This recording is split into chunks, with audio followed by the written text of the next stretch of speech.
Hello बेटा। बेटा 12th class का जो आप फर्स्ट टॉपिक अपना इनऑर्गेनिक केमिस्ट्री का है वो स्टार्ट करने जा रहे हैं, कोऑर्डिनेशन कंपाउंड। ठीक है। काफ़ी चीज़ें तुम्हें पता होगी इस चैप्टर को पढ़ने से पहले, बट इस चैप्टर के साथ साथ में नोट्स बनाते हुए चलना, अदरवाइज समझ नहीं आएगा। काफ़ी आसान टॉपिक है, काफ़ी आसान चैप्टर है।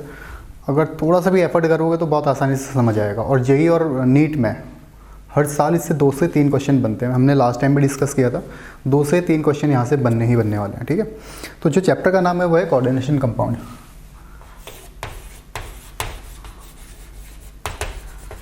Coordination compound.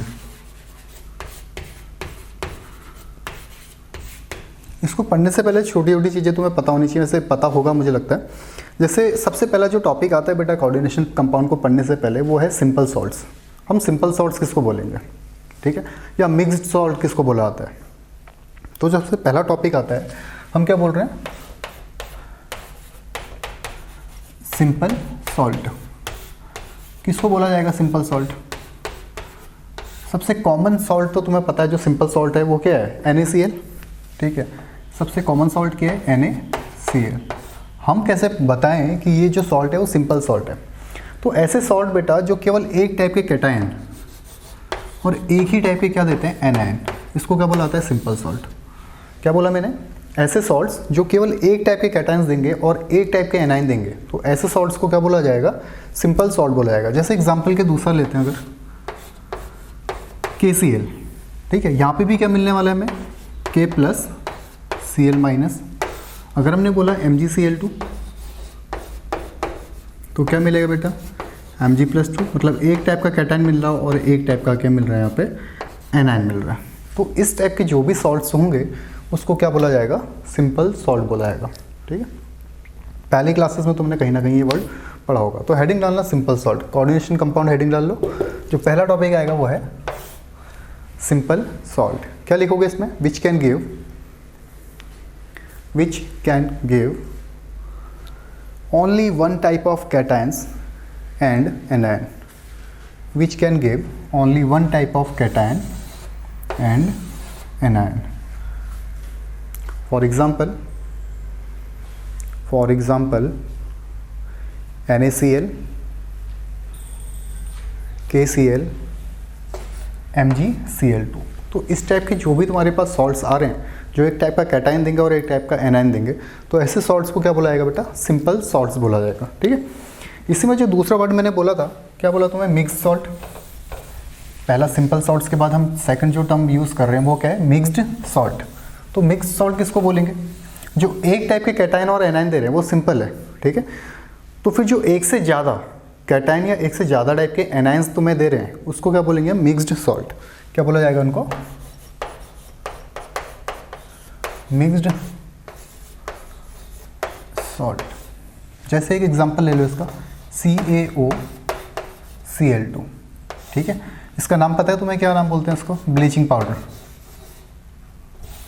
लिख लेना, ये है तुम्हारा ब्लीचिंग पाउडर। ठीक है, ब्लीचिंग पाउडर। तो CaOCl2 जो है ये ब्लीचिंग पाउडर है, ये तुम्हें पता होगा। अब मैं क्या बोल रहा हूँ, जो एक से ज़्यादा टाइप के कैटायन और एनायंस दे रहे हैं, अगर हम CaOCl2 को ब्रेक करते हैं, किसको ब्रेक करते हैं, CaOCl2 को अगर यहाँ पे ब्रेक करते हैं तो क्या मिलने वाला है बेटा तुम्हें, Ca2+। एक तो ये मिलेगा, दूसरा क्या मिला, Cl- और OCl-।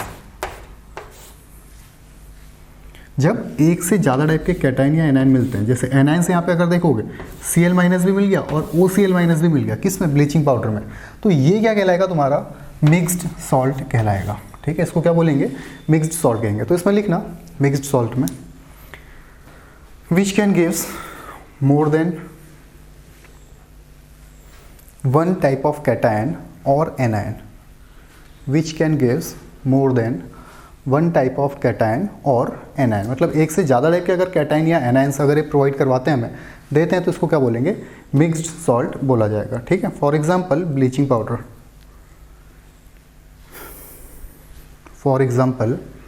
Bleaching powder. तो ये जो है ये क्या कहलाएगा बेटा, तुम्हारा मिक्स्ड सॉल्ट कहलाएगा। ठीक है। For example bleaching powder.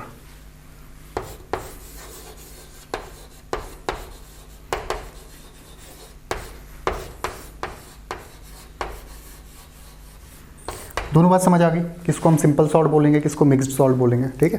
ये टर्म आगे काम आएंगे इसलिए मैं अभी बता दे रहा हूँ, ठीक है।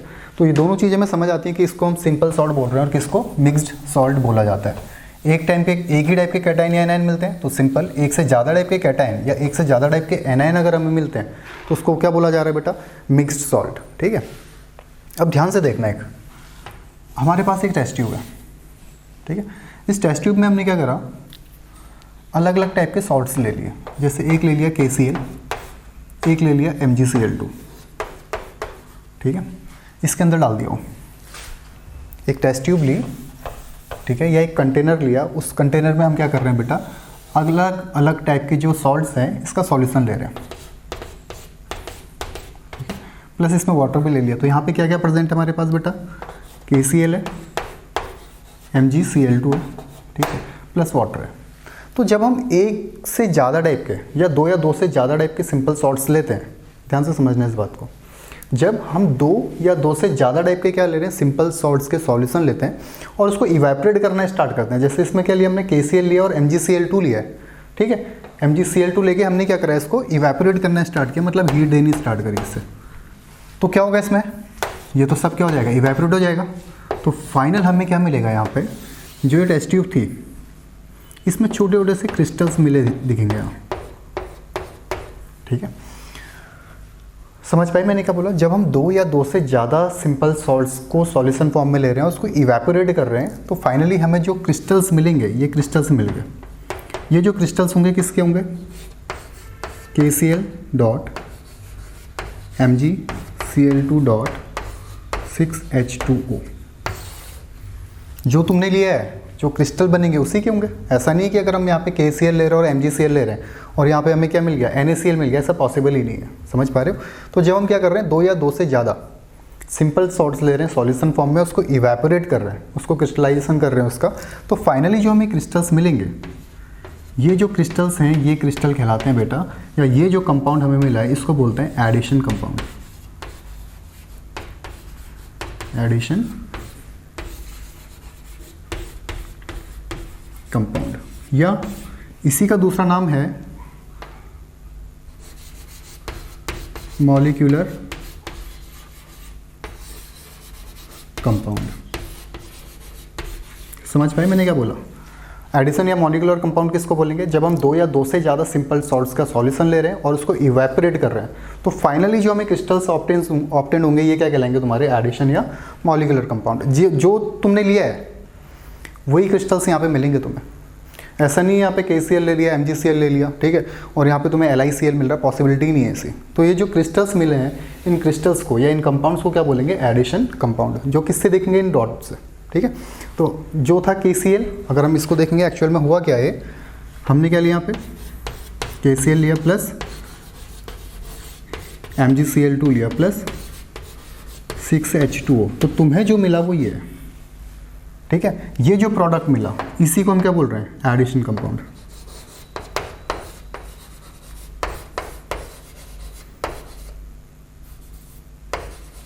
समझ आई बात, इसी को क्या बोल रहे हो, एडिशन कंपाउंड बोल रहे हो। तो किसको एडिशन कंपाउंड या मॉलिक्यूलर कंपाउंड बोलेंगे, समझ आ गया। जब दो से ज़्यादा सिंपल सॉल्ट्स ले रहे हैं सॉल्यूशन फॉर्म में और उसको क्या कर रहे हैं, इवेपोरेट कर रहे हैं, तो जो क्रिस्टल्स बने वो क्या है, एडिशन कंपाउंड है या मॉलिक्यूलर कंपाउंड है, ठीक है। जहाँ पे भी इस टाइप के डॉट तुम्हें दिखेंगे उस समझ लेना वो क्या है, मॉलिक्यूलर कंपाउंड है। समझ गए बात को। तो हेडिंग डालना है एडिशन या एडिशन कंपाउंड और मॉलिक्यूलर कंपाउंड। हेडिंग डालना है एडिशन कंपाउंड स्लैश करके मॉलिक्यूलर कंपाउंड लिखना। व्हेन टू और more simple salt, when two और more simple salts, when two or more simple salt solution are mixed, when two or more simple salt solution are mixed when two or more simple salt solution are mixed and they subjected for crystallized, and the subjected for crystallize, मतलब इसको हम क्या कर रहे हैं, crystallisation process में डाल रहे हैं, crystallize, subjected for crystallization the crystal which are obtained, the crystals which are obtained are known as addition और molecular compound, are known as addition or molecular compound. For example,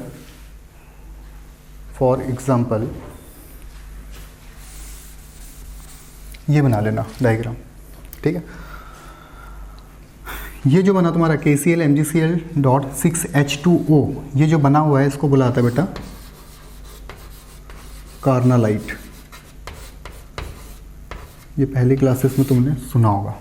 इसको क्या बुलाता है? Carnallite. क्या करा? के लिया, KCl लिया, MgCl2 लिया, मिक्स करा, जो एक क्रिस्टल्स मिले ये क्या थे? एडिशन कंपाउंड थे। मतलब क्या मिलके बन गया तुम्हें? KCl.MgCl2.6H2O, जिसका नाम क्या है? कार्नालाइट, ठीक है। दूसरा हम ले सकते हैं इसमें Al2SO4 थ्राइस, ऊपर वाला हटा देता हूँ, ठीक है। ऊपर वाला तो लिख लिया होगा, इसको हटा देता हूँ।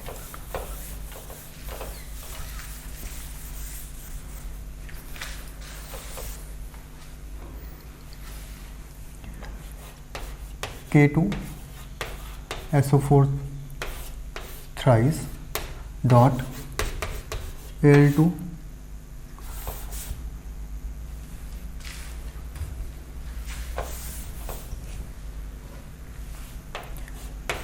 K2SO4 dot Al2SO4 whole thrice dot 24H2O। ये भी क्या बेटा? एडिशन या मॉलिक्यूलर कंपाउंड। कैसे बना होगा? जब हमने क्या करा होगा? K2SO4 plus Al2SO4 plus 24H2O लिया होगा, तो ये तुम्हें क्या मिला होगा बेटा? K2SO4 dot Al2SO4 whole thrice dot 24H2O, ठीक है। ये मिला होगा तुम्हें। अब देखो इसको जो नाम, इसका जो नाम है वो नाम है एलम। क्या नाम है इसका? एलम। और कौन सा एलम? Potash alum. इसको बुलाता है पोटास एलम, ठीक है। इसमें एक बहुत कॉमन सी चीज़ होती है कि इसके जो एनाइनिक पार्ट है, एलम का मतलब क्या है? जो इसमें एनाइनिक पार्ट है वो सिमिलर होंगे, ठीक है। तो मैं क्या बोल रहा हूँ, जब हम दो या दो से ज़्यादा सिंपल टाइप के कंपाउंड्स ले रहे हैं, ठीक है, और उसको मिक्सड कर रहे हैं, या सिंपल टाइप के सॉल्ट लेके उसको मिक्सड कर रहे हैं और उसको फिर इवेपोरेट करना स्टार्ट कर रहे हैं, तो फाइनली जो हमें क्रिस्टल्स मिलेंगे वो क्रिस्टल्स क्या कहलाएंगे बेटा? एडिशन या मॉलिक्यूलर कंपाउंड। तो पहला तो हमने क्या बोला? कार्नालाइट लिया, KCl.MgCl2, ठीक है। दूसरा हम बोल रहे हैं Mohr salt, sorry potash alum, K2SO4.Al2SO4 thrice, कितने क्रिस्टल्स के साथ? वाटर के 24H2O के साथ। तो क्या मिल गया तुम्हें?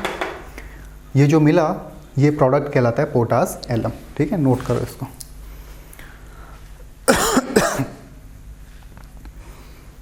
ठीक है, हो गया।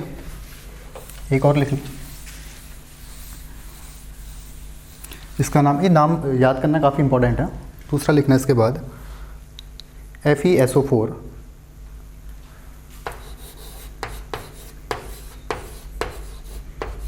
FeSO4। अब पहले प्रोडक्ट बना रहे हैं, डॉट मत लिख लेना इसको डायरेक्ट, ठीक है।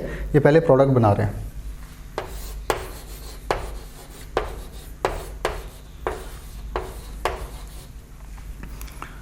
ठीक है, क्या लिया? FeSO4 लिया प्लस NH4 2SO4 लिया। ये 2 क्यों यहाँ पे लिया पता है ना? क्योंकि SO4 में कौन सा चार्ज होता है? -2, मतलब वैलेंसी को हमने क्या कर दिया? यहाँ पे क्रॉस कर दिया है, ठीक है।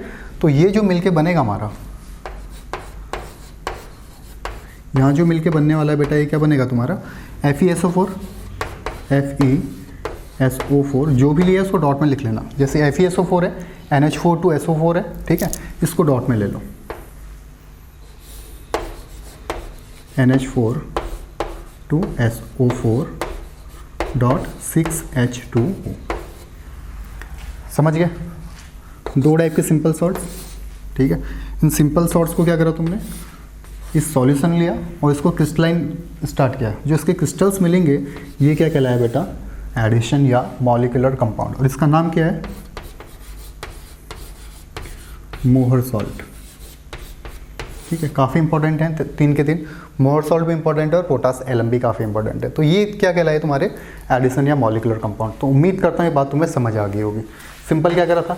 टेस्ट ट्यूब ली थी, ठीक है, यहाँ पे सॉल्यूशन लिया, इवेपोरेट करना स्टार्ट करा, तो फाइनली जो क्रिस्टल्स मिले ये क्या कहलाए तुम्हारे एडिशन या मॉलिक्यूलर कंपाउंड। सही है। अब जो एडिशन और मॉलिक्यूलर कंपाउंड होते हैं बेटा, इसको फर्दर दो टाइप से कैटेगराइज किया गया है। समझ पाए मैंने क्या बोला? जो एडिशन और मॉलिक्यूलर कंपाउंड थे उसको हमने क्या कर दिया, फर्दर कैटेगराइज कर दिया दो कैटेगरी में। ठीक है, जो पहला होता है वो होता है डबल सॉल्ट। एडिशन कंपाउंड को हमने पहला किस में कैटेगराइज कर दिया डबल सॉल्ट में।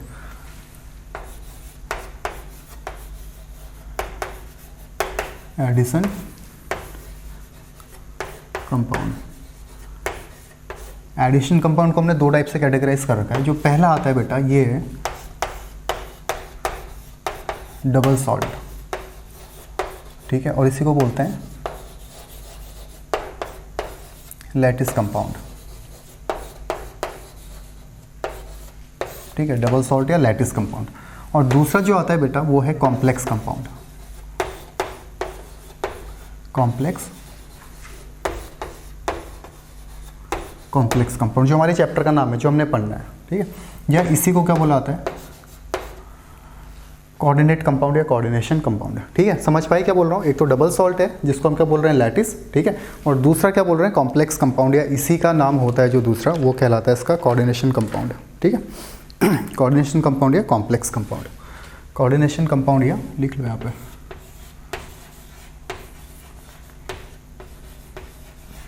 कोऑर्डिनेशन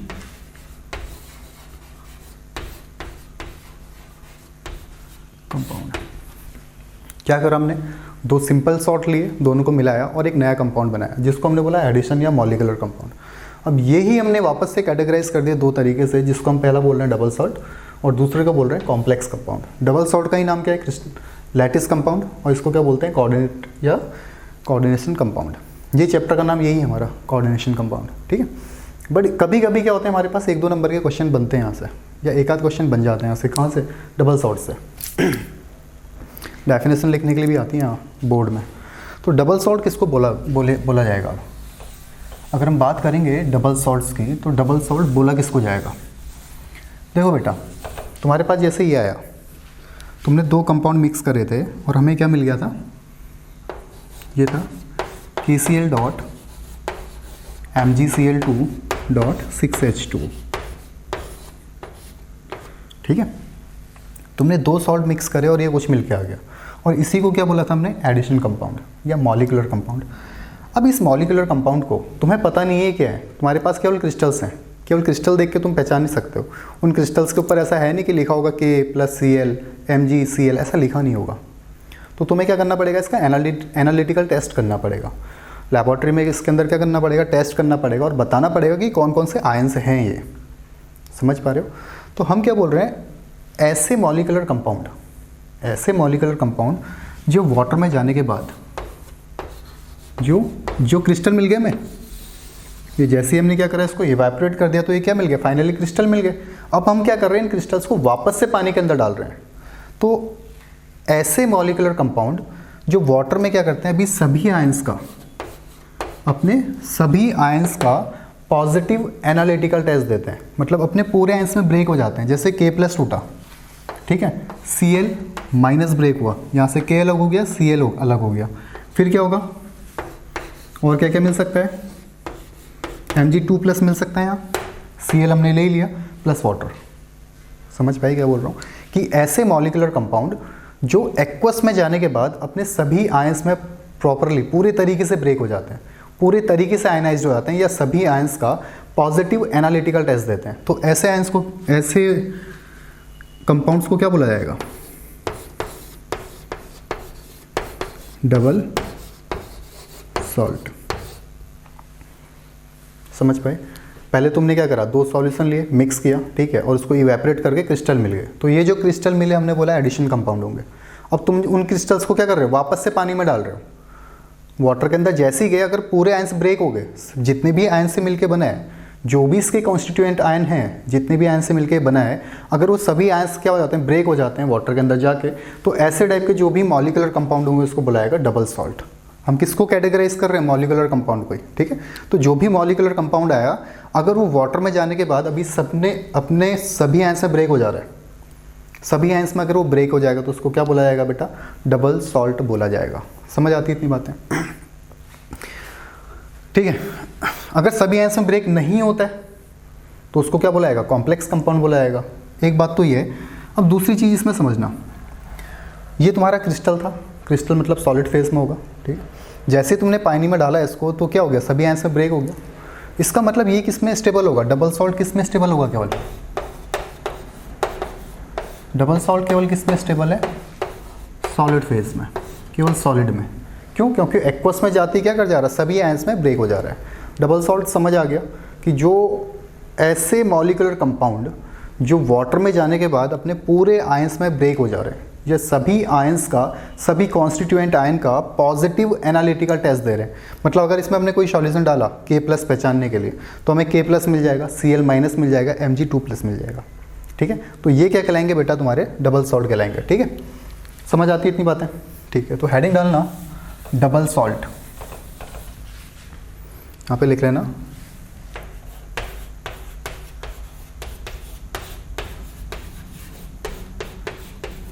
डबल सॉल्ट, ठीक है।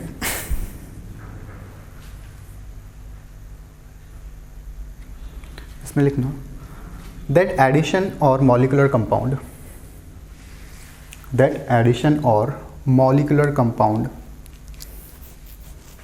which completely break down, which completely break down, compound which completely break down into their constituent ion, completely break down into their constituent ion when dissolve in water, when dissolve in water।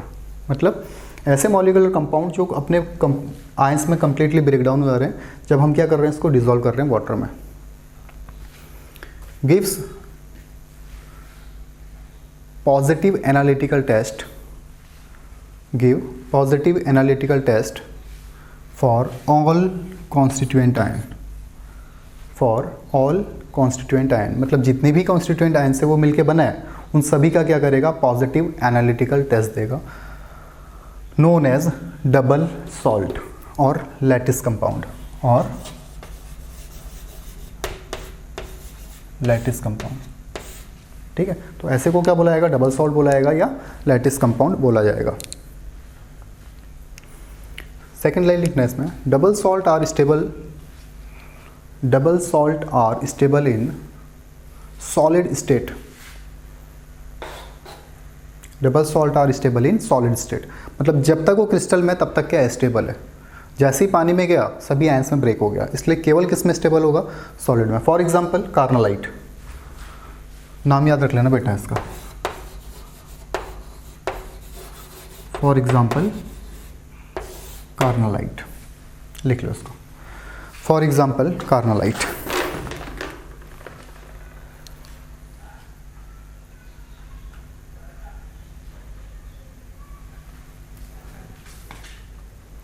ठीक है।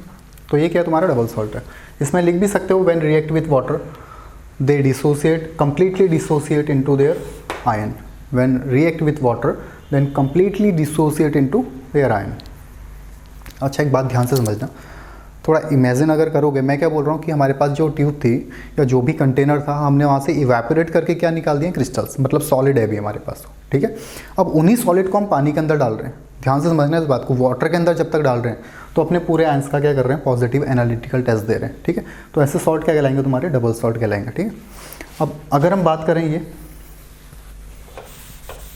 अगर यहीं पे दूसरा ले लें कुछ K2SO4.Al2SO4 authorise, इसकी जगह क्या ले लें? K2SO4.Al2SO4 whole thrice dot 24H2O। अब जब वाटर में जाएगा बेटा तो क्या क्या आयन मिलने चाहिए? इसमें K+ मिलना चाहिए, ठीक है। क्या मिलेगा यहाँ से? K+, क्या मिल सकता है? SO4 2- Al+3, मतलब ये तुम्हें मिल गया, ये मिल गया, ये मिल गया, ठीक है। तो जितने भी कॉन्स्टिट्यूएंट आयन थे सभी में क्या हो गया, कंप्लीटली डिसोसिएट हो गया। तो ये क्या कहलाएगा, तुम्हारा डबल सॉल्ट कहलाएगा। समझ आ गई बात है। डबल सॉल्ट किसको बोलेंगे? डबल सॉल्ट किस में स्टेबल रहेगा? केवल सॉलिड में स्टेबल रहेगा। क्लियर है। अगर कंडक्टिविटी की बात करें, तुम्हें पता है कि एक्वस में जितने ज़्यादा आयंस होंगे कंडक्टिविटी उतनी ज़्यादा होने वाली है। ये तुम पढ़ के आए होगे केमिकल बॉन्डिंग के अंदर, ठीक है। तो इस तरीके से हम देख सकते हैं कि डबल सॉल्ट किसको बोल रहे हैं। डबल सॉल्ट तो समझ आ गया। तो कॉम्प्लेक्स सॉल्ट किसको बोल रहे हैं, या कॉम्प्लेक्स कंपाउंड किसको बुलाता है? देखना, कॉम्प्लेक्स कंपाउंड, अगर डबल सॉल्ट पूरी तरीके से डिसोसिएट हो रहे हैं तो इसका उल्टा क्या हो जाएगा, कॉम्प्लेक्स कंपाउंड हो जाएगा। वो पार्सली डिसोसिएट होते हैं बेटा एक्वस में, ठीक है। किसकी बात कर रहा हूँ मैं, कॉम्प्लेक्स कंपाउंड या कोऑर्डिनेशन कंपाउंड की। कॉम्प्लेक्स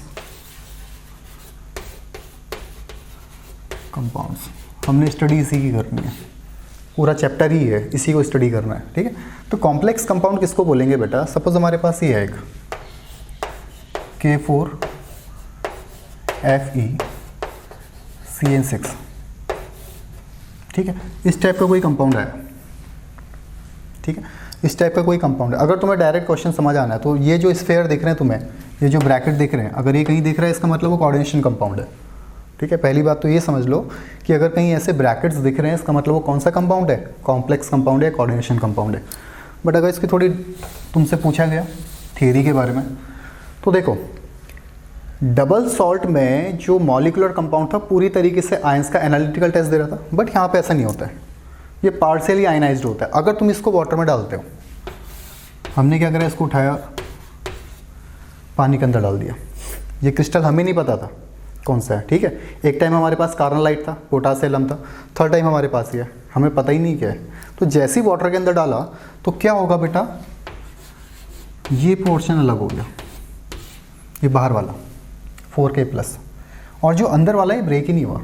एक्चुअल में होना क्या चाहिए था, हमें यहाँ पे K+ मिलना चाहिए था, Fe+2 मिलना चाहिए था, और Cn- मिलना चाहिए था, ठीक है।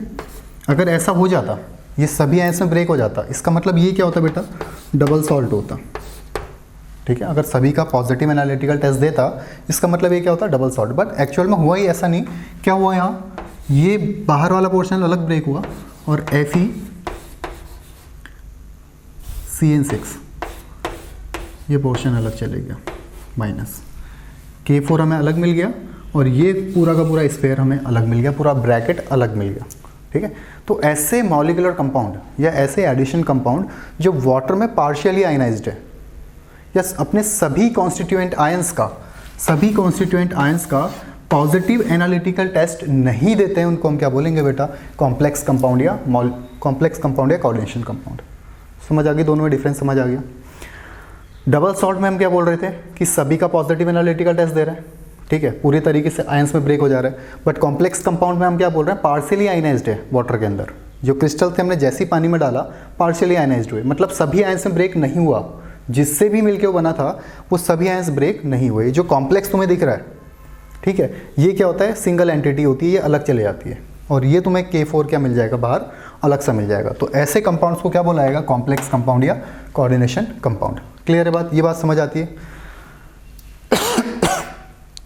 ठीक है बेटा। देखो अगर हम इसका टेस्ट करना चाहें, सपोज हमने ये हमें मिल गया, ठीक है, हमने इसमें डाला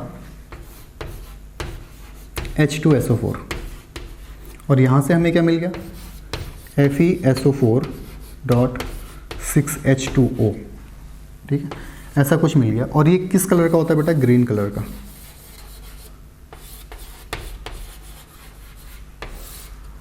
क्या करा हमने, ये जो था K4FeCN6 हमने H2SO4 के साथ डाला, तो हमें क्या मिल गया, FeSO4। अगर मिलता तो, मिला नहीं है, क्या मिलता, FeSO4.6H2O, तो हमें पता चल जाता है यहाँ से ये Fe+2 अलग निकल गया। समझ पाए मैंने क्या बोला? हमारे पास पहले एक कंपाउंड था, ठीक है, क्रिस्टल्स थे, हमने वाटर में डाले, तो हमें एक चीज़ तो समझ आ गई कि पार्शियली आयनाइज्ड है, ये पोर्शन अलग आयनाइज हो गया, आयनाइजेबल बोलते हैं उसको, ठीक है, ये आयनाइज होकर बाहर आ गया। और जो अंदर वाला पोर्शन है ब्रैकेट वाला, वो हमें सिंगल एंटिटी में मिल गया नेगेटिव चार्ज के साथ, और जहाँ भी ब्रैकेट देखते हैं उसको कॉम्प्लेक्स बोला जाता है, ठीक है। तो ये कॉम्प्लेक्स अलग मिल गया हमें, पूरा का पूरा कॉम्प्लेक्स आयन, नेगेटिव चार्ज है मतलब आयन होगा, और ये ब्रैकेट्स को हम कॉम्प्लेक्स बोल रहे हैं, इसका मतलब इसका नाम क्या है, कॉम्प्लेक्स आयन। अगर हम इसमें H2SO4 डाल के हमें FeSO4.6H2 मिल जाता, ये रहता है सॉल्यूशन ग्रीन कलर का, अगर ऐसा कुछ मिल जाता इसका मतलब ये क्या होता, कंप्लीटली आयनाइज्ड होता, बट ऐसा होता ही नहीं है, ये मिलता ही नहीं है। समझ पा गए क्या बोल रहा हूँ मैं, कि अपने सभी आयंस का पॉजिटिव एनालिटिकल टेस्ट ये नहीं देने वाला है, ठीक है। तो ये यहीं पे आके क्या हो जाएगा, रुक जाएगा, यहीं पे आके ब्रेक हो जाएगा। तो डबल सॉल्ट हम क्या बोल रहे हैं, जो कंप्लीटली आयनाइज्ड होगा, सॉलिड में ज़्यादा स्टेबल होगा, ठीक है। और हम कॉम्प्लेक्स की बात करें तो कॉम्प्लेक्स हम क्या बोल रहे हैं, पार्शियली आयनाइज्ड होगा, ठीक है। और जो ये आयंस हैं ये अपनी आइडेंटिटी को रिटेन करेंगे एक्वस के अंदर भी। आयंस की ये जो है तुम्हारे, ये जो कॉम्प्लेक्स कंपाउंड है, ये अपनी आइडेंटिटी रिटेन करेगा किसके अंदर, एक्वस में भी, ठीक है। मतलब पूरी तरीके से ब्रेक नहीं होने वाला है, ठीक है। दूसरी बात, सॉलिड में भी एग्जिस्ट करेगा, एक्वस में भी। अगर हम इसको देखते हैं ये सॉलिड है, ठीक है, सॉलिड में सेम ऐसे ही रहेगा तुम्हारा कॉम्प्लेक्स आयन, और एक्वस में जाके भी ऐसे ही है। इसका मतलब सॉलिड और एक्वस दोनों के अंदर क्या रहेगा, अपनी आइडेंटिटी को रिटेन करने वाला है। तो हेडिंग डालना कॉम्प्लेक्स कंपाउंड, कॉम्प्लेक्स कंपाउंड। इसमें लिखना that molecular or addition compound, that molecular or addition compound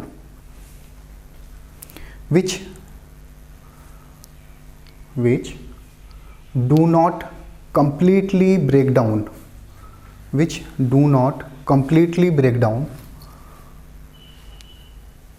which do not completely break down into their respective ions, which do not completely break down into their respective ions. They give not all positive analytical test. They give not all positive analytical test for their constituent ions. मतलब जितने भी constituent ions से मिलके बना है उन सभी का पॉजिटिव एनालिटिकल टेस्ट ये नहीं देने वाला है, ठीक है। All constituent ions.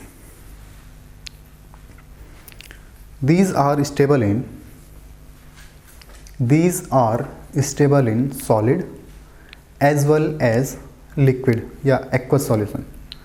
These are stable in solid as well as aqueous state. For example, इसको हटा ही देता हूँ, ठीक है, वो समझ लेना। For example, K4FeCN6 हमने डाला इसको वाटर के अंदर तो बना 4K+, और ये जो तुम्हारा कॉम्प्लेक्स है ये आयन किसमें पूरा ब्रेक हो गया, सिंगल एंटिटी में, ठीक है।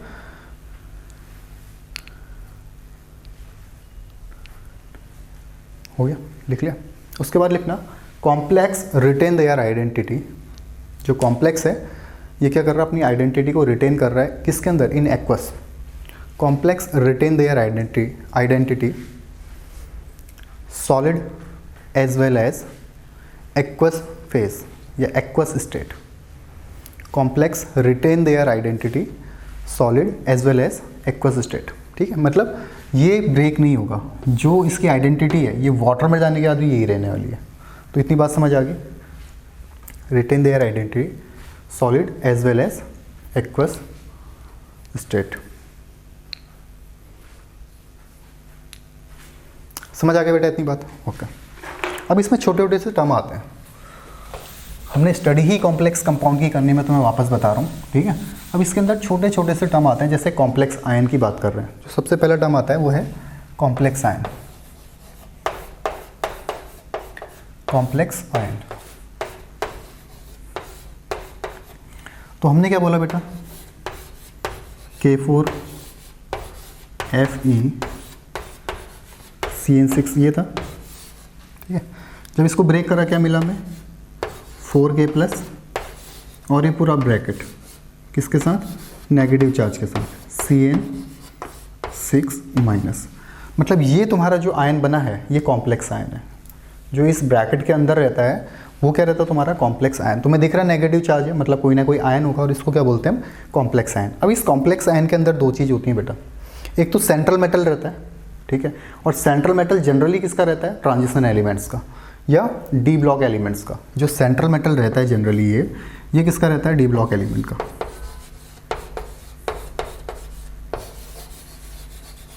ऐसा ही क्यों, क्योंकि तुम्हें पता है डी ब्लॉक के एलिमेंट्स में क्या होता है, एक तो वैकेंट डी ऑर्बिटल मिल जाएंगे और दूसरा क्या, उसका जेड इफेक्ट काफ़ी ज़्यादा रहता है, इफेक्टिव न्यूक्लियर चार्ज ज़्यादा रहता है, इलेक्ट्रॉन्स को इफेक्टिवली अपनी ओर अट्रैक्ट कर सकता है। तो जो सेंट्रल मेटल एटम है, मैं क्या बोल रहा हूँ, इस कॉम्प्लेक्स आयन के अंदर दो चीज़ रहती है। जैसे अगर इसी को लिख लें FeCN6 माइनस, तो इसमें जो ये है बेटा central metal atom, central metal atom, ठीक है। और इसके साथ ये जो जुड़ा रहता है ये होता है बेटा लिगैंड। इसको क्या बोलते हैं, लिगेंड्स।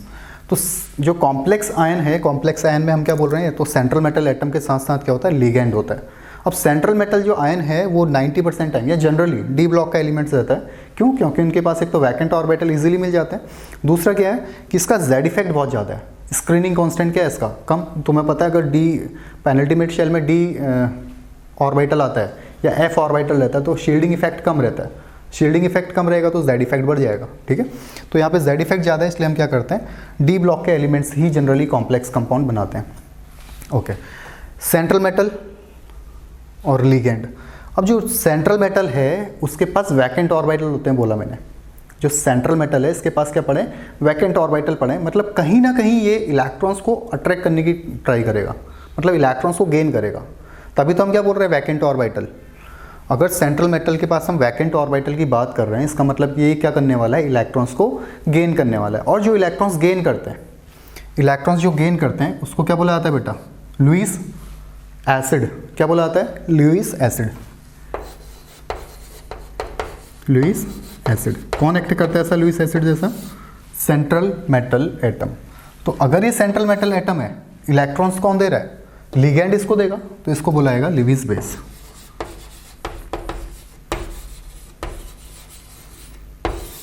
क्लियर है बात बेटा, क्या बोल रहा हूँ मैं।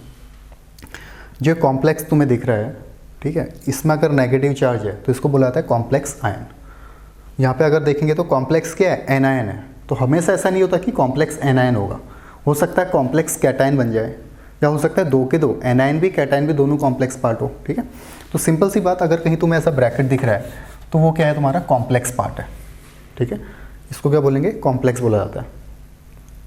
अगर नेगेटिव चार्ज है तो कॉम्प्लेक्स एनायन है, और अगर ये पॉजिटिव चार्ज है तो क्या बोलेंगे, कॉम्प्लेक्स कैटायन बोला जाएगा। इस कॉम्प्लेक्स आयंस के अंदर क्या बोल रहे हैं हम, कॉम्प्लेक्स आयन के अंदर क्या होता है, एक सेंट्रल मेटल एटम है और लिगेंड है। सेंट्रल मेटल एटम के पास वैकेंट ऑर्बिटल होनी चाहिए और लिगेंड के पास लोन पेयर होने चाहिए, जो वो डोनेट करेगा सेंट्रल मेटल एटम को। तो अगर सेंट्रल मेटल एटम क्या एक्सेप्टर है, इलेक्ट्रॉन एक्सेप्टर है, तो क्या कहलाएगा, लुईस एसिड। और लिगेंड क्या कहलाएगा बेटा, लुईस बेस। समझ आती बात इतनी, ठीक है। तो इसमें लिखना आयंस में, कॉम्प्लेक्स आयन के अंदर हेडिंग डाल के लिखना, कॉम्प्लेक्स आयन में central atom and electron donating species. Central atom and electron donating species bonded with coordinate bond. Coordinate bond तो पता है ना किसको बोलते हैं, डेटिव बॉन्ड भी बोला जाता है और कोऑर्डिनेट बॉन्ड भी बोला जाता है, ठीक है। तो सेंट्रल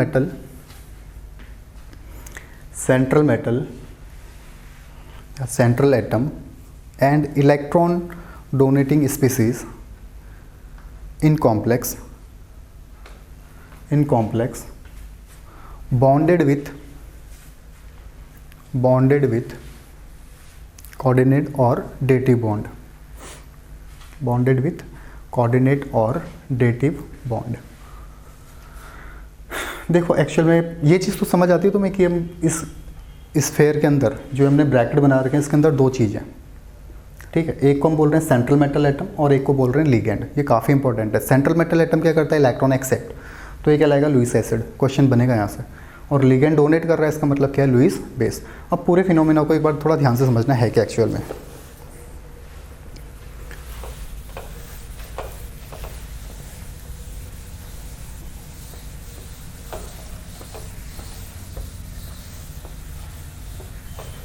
देखो बेटा, ये जो एग्जांपल इसी को ले रहा हूँ मैं,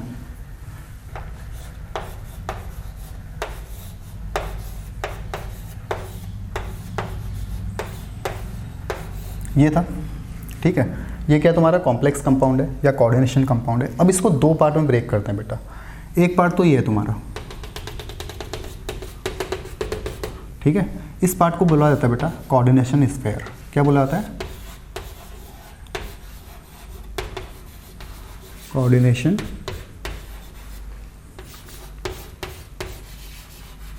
स्फीयर, ठीक है, कोऑर्डिनेशन स्फीयर। और ये जो पार्ट है इसको बोला जाता है आउटर स्फीयर।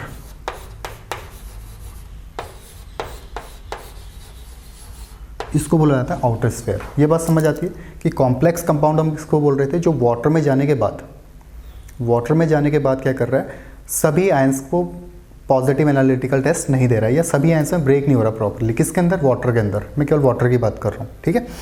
दूसरी चीज़, इसको दो तरीके से हमने ब्रेक किया। जो ब्रैकेट वाला पार्ट है इसको हमने बोला कोऑर्डिनेशन स्फीयर, ठीक है।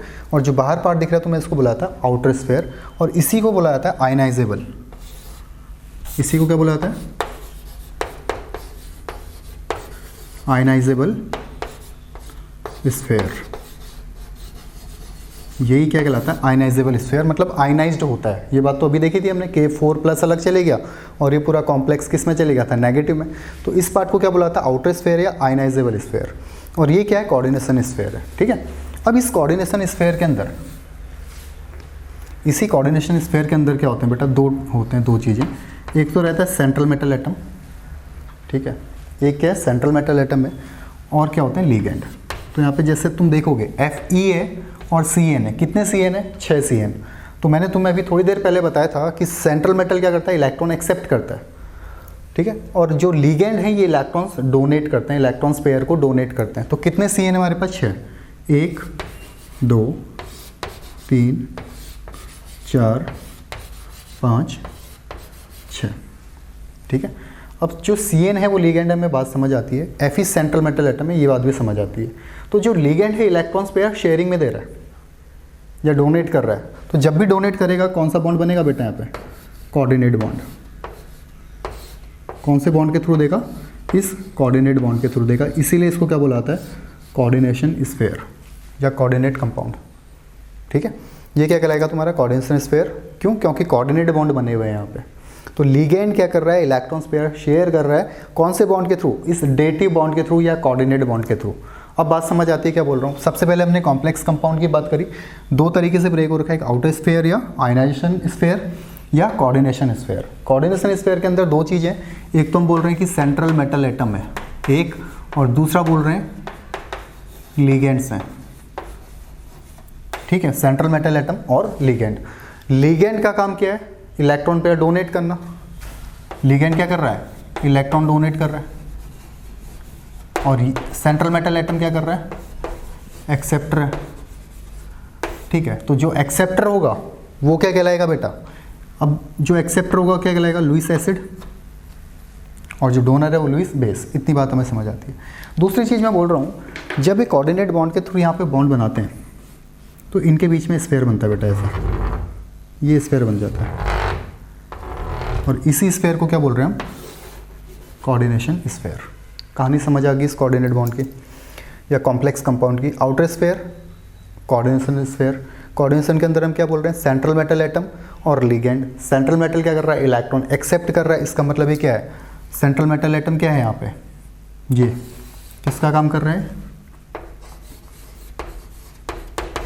लुईस एसिड का। और जो लीगेंड्स हैं ये किसका काम कर रहे हैं बेटा? लुईस बेस का। इतनी कहानी समझ आती है तुम्हें? इसको नोट कर लो, इसको बना भी लो हाथों हाथ। हे राम।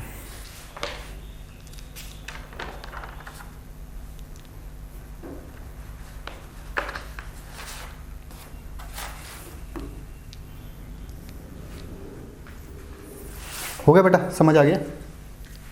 ठीक है। ये कॉम्प्लेक्स आयन का मतलब समझ आ गया। कोऑर्डिनेशन स्फीयर जो है, अगर ये आयंस में ब्रेक होता है, ये जो तुम्हारा क्या बोला मैंने K4 FeCN6 है, या जो ब्रैकेट है अगर ये किसी आयंस में ब्रेक हो जाता है तो इसको क्या बोलेंगे हम, कॉम्प्लेक्स आयन। क्लियर है बेटा? ओके, हटा दूँ इसको। ये बात समझ आ गई कि कोऑर्डिनेट बॉन्ड बन रहा है, फिर स्फेयर बन रहा है, उसको हम इस कोऑर्डिनेशन स्फेयर बोल रहे हैं। ठीक है, अभी जो कॉम्प्लेक्स बना है, जो हमने कॉम्प्लेक्स की बात करी, ये दो टाइप का होता है बेटा। एक बार ध्यान से समझो, पहले मैंने क्या बोला, सिंपल सॉल्ट। सिंपल सॉल्ट क्या है, सिंपल टाइप के कैटायन, सिंपल टाइप के एनायन। ठीक है, उसके बाद हमने क्या बात करी, मिक्स्ड, जिसमें एक से ज़्यादा टाइप के कैटायन मिल सकते हैं या एनायन मिल सकते हैं। ठीक है, फिर हमने बात करी मॉलिक्यूलर या एडिशन कंपाउंड की। उसमें क्या बोल रहे हैं, जब दो या दो से ज़्यादा सिंपल सॉल्ट्स के सॉल्यूशन को हम क्या कर रहे हैं, इवैपोरेट कर रहे हैं, तो जो क्रिस्टल्स मिलेंगे वो क्या कहलाएंगे, मॉलिक्यूलर कंपाउंड। फर्दर उसको कैटेगराइज करा दो तरीके से, डबल सॉल्ट या कॉम्प्लेक्स कंपाउंड में। डबल सॉल्ट का दूसरा नाम क्या था, लैटिस। ठीक है, और कॉम्प्लेक्स कंपाउंड को हम बोल रहे हैं कोऑर्डिनेशन कंपाउंड, जो हमारे चैप्टर का नाम है। ठीक है, डबल सॉल्ट किसको बोला जाता है, ऐसे मॉलिक्यूलर कंपाउंड जो अपने वाटर में जाने के बाद, कंप्लीटली आयनाइज्ड हो जा रहे हैं, सभी आयंस का पॉजिटिव एनालिटिकल टेस्ट दे रहे हैं, या केवल सॉलिड में स्टेबल है, डबल सॉल्ट। और कॉम्प्लेक्स कंपाउंड किसको बोला, या कोऑर्डिनेशन कंपाउंड किसको बोला, जो वाटर में जाने के बाद भी अपने सभी आयंस में ब्रेक नहीं हो रहा है, या सभी आयंस का पॉजिटिव एनालिटिकल टेस्ट नहीं दे रहा है। इसका मतलब वो जो कॉम्प्लेक्स है वो सॉलिड में भी और एक्वस में भी अपनी आइडेंटिटी को क्या करेगा, रिटेन करेगा। वो कॉम्प्लेक्स, जिसको हम क्या बोल रहे हैं, सिंगल एंटिटी, पूरी सिंगल टाइप बन जाता है, नेगेटिव में बन जाएगा या पॉजिटिव में, वो सॉलिड में भी ऐसे रहेगा और एक्वस के अंदर भी ऐसे रहेगा। किसकी बात कर रहे हैं, एक्वस की। ठीक है, बट जो कॉम्प्लेक्स है बेटा दो टाइप का होता है। जो कॉम्प्लेक्स है ये होता है दो टाइप का। पहला होता है परफेक्ट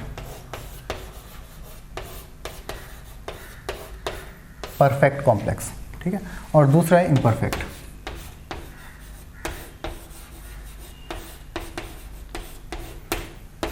समझ पा रहे हो मैंने क्या बोला? जो कॉम्प्लेक्स है, ये कॉम्प्लेक्स दो टाइप का होगा, एक परफेक्ट कॉम्प्लेक्स होगा और एक क्या होगा, इम्परफेक्ट होगा।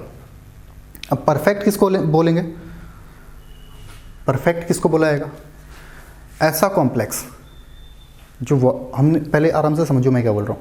वाटर में तो अपने आयंस नहीं दे रहा है, अब मैं वाटर की बात नहीं कर रहा हूँ, हम बात कर रहे हैं ऐसे कॉम्प्लेक्स जो किसी दूसरे सॉल्यूशन में भी अपने आयंस का पॉजिटिव एनालिटिकल टेस्ट नहीं दे रहे हैं। क्या बोला मैंने, परफेक्ट कॉम्प्लेक्स किसको बोलेंगे, जो किसी भी सॉल्यूशन में जाने के बाद अपने आयंस का पॉजिटिव टेस्ट नहीं देने वाले। बट इम्परफेक्ट का मतलब क्या है, ये आयंस दे सकते हैं। सॉल्यूशन ऐसे मिले जहाँ पे जाके अपने आयंस में ब्रेक हो जाए। ठीक है, किसको बोल रहा हूँ, परफेक्ट में तो कोई आयन नहीं मिलेगा, बट इम्परफेक्ट में क्या हो सकता है, कोई आयन मिल सकता है। अब परफेक्ट कॉम्प्लेक्स अगर ब्रेक ही नहीं हो रहा है, इसका मतलब ज़्यादा स्टेबल होगा। नहीं समझ पाए क्या बोल रहा हूँ? हमारे पास जैसे कोई कॉम्प्लेक्स है, मैं बोल रहा हूँ अगर उसको हमने डाला किसी सॉल्यूशन के अंदर, ठीक है, सॉल्यूशन में जाने के बाद भी अगर वो अपने आयंस में ब्रेक नहीं हो रहा है, इसका मतलब ज़्यादा स्टेबल है, और उसको क्या बोलेंगे, परफेक्ट। और इम्परफेक्ट की बात क्या कर रहा हूँ, कोई सॉल्यूशन लिया, उसके अंदर जैसे ही डाला वो आयंस में ब्रेक हो गया, इसका मतलब ये क्या रहेगा, इम्परफेक्ट क्या रहेगा, अनस्टेबल रहेगा। क्लियर है बात? जैसे इम्परफेक्ट की अगर बात करें सॉरी, इसको हटा दूँ थोड़ा।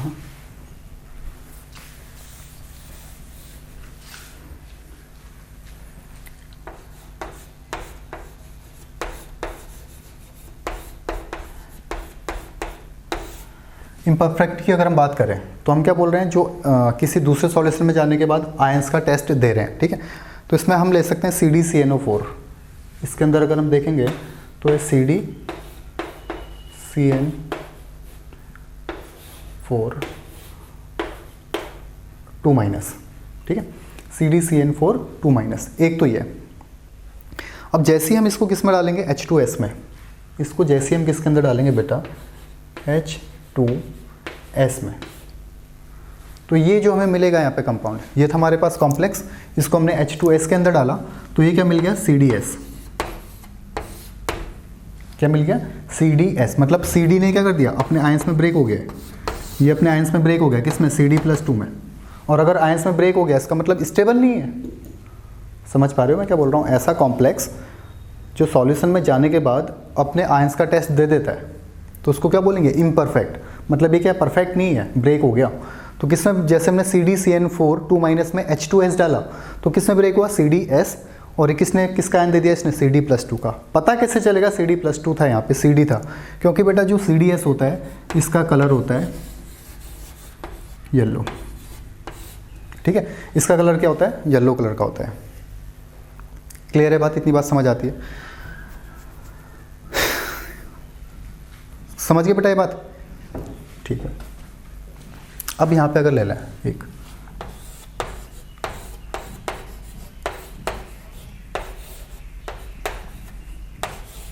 ये कंपाउंड है हमारे पास। ठीक है, हमने इसमें डाला H2S या इसको H2S के अंदर डाला, तो इसको किस में ब्रेक होना चाहिए था? CuS में। ऐसा होना चाहिए था, बट ऐसा नहीं होता है। तो समझिए बात को क्या बोल रहा हूँ, एक्वस की बात नहीं कर रहा हूँ मैं। ऐसे कॉम्प्लेक्सेस जो सॉल्यूशन में जाने के बाद अपने आयंस में ब्रेक हो जाते हैं या अपने आयंस का पॉजिटिव एनालिटिकल टेस्ट देते हैं, तो उसको क्या बुलाएगा? Imperfect complex. और जो सॉल्यूशन में जाने के बाद भी आयंस में ब्रेक नहीं होते हैं, उसको बुलाएगा परफेक्ट कॉम्प्लेक्स। तो जो परफेक्ट है ये ब्रेक नहीं हो रहा है, इसका मतलब क्या होगा बेटा? स्टेबल होगा। इसका मतलब ये क्या है? अनस्टेबल है। अपनी बात ही मेरी ठीक है। जो इसने बोला था कि हम ये जो स्फेयर है इसको ब्रेक नहीं करेंगे, जैसे सॉल्यूशन में गया ब्रेक कर दिया, इसका मतलब क्या है बेटा? अनस्टेबल है। तो परफेक्ट और इम्परफेक्ट का मतलब समझ आ गया। वैसे जनरली क्वेश्चन पूछे नहीं जाते हैं इसके, बट ये तुम्हें थोड़ा बहुत पता होना चाहिए। जैसे ये पता होनी चाहिए रिएक्शन CdCN4 2- CdS दे रहा है येलो कलर का। ठीक है, समझ आती बातें? ठीक है, इसमें लिखना विच कैन गिव, इम्परफेक्ट में लिखना, इम्परफेक्ट के अंदर लिखो which can give test for any of its ion, which can give test for any of its ion, मतलब अपने आयंस का टेस्ट दे रहा है। For example CdCN4 2-। ठीक है,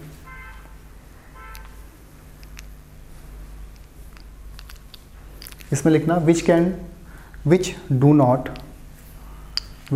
not give positive test, which do not give positive test for any of its ion, for any of its ion, मतलब ये पॉजिटिव टेस्ट नहीं देगा। कौन? परफेक्ट और इम्परफेक्ट दे देगा। Perfect complexes are stable, perfect complexes are stable and imperfected are unstable. ठीक है, तो जो परफेक्ट है वो स्टेबल होगा और इम्परफेक्ट क्या होगा? अनस्टेबल होने वाला है। क्लियर है बात? इतनी बात समझ आ गई जो लिखा रखा है यहाँ पे? ठीक है, सही है। फिर मिलते हैं नेक्स्ट क्लास में कुछ डेफिनेशंस के साथ। तो जो आज की छोटी सी क्लासेस में समझ आ गया होगा तुम्हें कि हम किसको सॉल्ट किसको बोल रहे हैं। ठीक है, परफेक्ट इम्परफेक्ट में अगर थोड़ा भी कन्फ्यूजन है वापस सुन लो। हम जो भी हमने कॉम्प्लेक्स बना रखा है, हम वाटर की बात नहीं कर रहे हैं। जो कॉम्प्लेक्स था वो वाटर में तो टेस्ट दे ही नहीं रहा है, मैं टेस्ट उसकी बात ही नहीं कर रहा हूँ वाटर की, हम बात कर रहे हैं उसके सॉल्यूशन की। ऐसा कोई सॉल्यूशन ले जिसमें टेस्ट दे दो। ठीक है, तो परफेक्ट तो सॉल्यूशन के अंदर टेस्ट नहीं देने वाला है, बट इम्परफेक्ट हो सकता है किसी सॉल्यूशन में टेस्ट दे दे, मतलब उसके आयंस ब्रेक हो जाएं किसी सॉल्यूशन के अंदर।